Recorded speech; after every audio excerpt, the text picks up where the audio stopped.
சக்தி பீட ஸ்தலங்களில் முதன்மையானதாக விளங்கும் உலக புகழ்பெற்ற காஞ்சி காமாட்சி அம்மன் கோவிலில் ஐப்பசி மாதத்தில் 3ஆம் வெள்ளிக்கிழமையை ஒட்டி தங்கத்தேர் உற்சவம் வெகு விமர்சையாக நடைபெற்றது.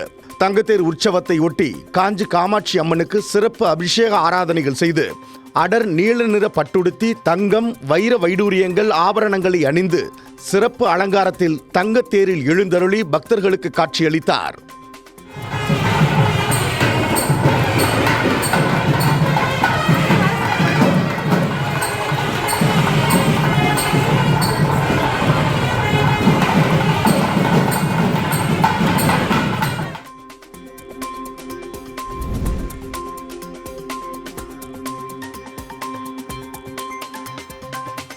திருப்பூர் மாவட்டம் அவிநாசி பகுதியில் முறையான ஆவணமின்றி சட்டவிரோதமாக வசித்து வந்த ஒரு பெண் உட்பட 4 நைஜீரியர்களை அவிநாசி போலீசார் கைது செய்து புழல் சிறைக்கு அனுப்பி வைத்தனர்.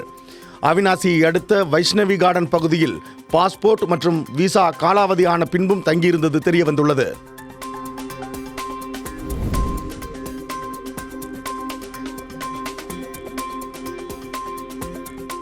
நடப்பாண்டு பண்டிகை காலத்தில் இதுவரை இல்லாத புதிய உச்சமாக 52 லட்சம் வாகனங்கள் விற்பனை செய்யப்பட்டுள்ளதாக வாகன விற்பனை முகவர்கள் சங்கமான ஃபடா தெரிவித்துள்ளது. கடந்த ஆண்டுடன் ஒப்பிடுகையில் இது 21% அதிகம் எனவும் தெரிவிக்கப்பட்டுள்ளது. 42 நாள் பண்டிகை காலத்தில் அனைத்து பிரிவு வாகனங்களின் சில்லறை விற்பனையும் புதிய உச்சத்தை எட்டியுள்ளதாகவும் நாட்டின் வாகனத்துறைக்கு இது ஒரு மைல்கல்லாக அமைந்துள்ளது என்றும் ஃபடா தெரிவித்துள்ளது.